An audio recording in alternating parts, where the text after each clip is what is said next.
রাজনীতি যদি শিখতে হয় তাহলে আমাদের রাজ্যের মুখ্যমন্ত্রী মমতা ব্যানার্জির কাছেই শিখতে হবে।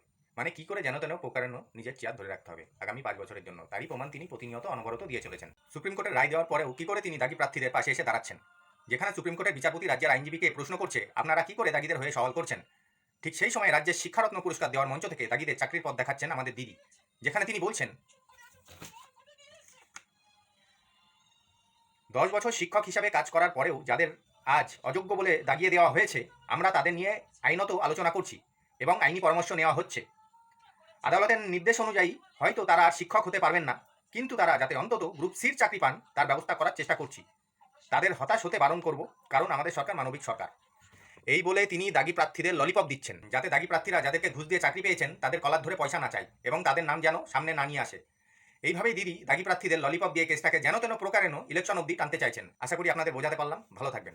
আবার দেখা হবে পরের ভিডিও নিয়ে।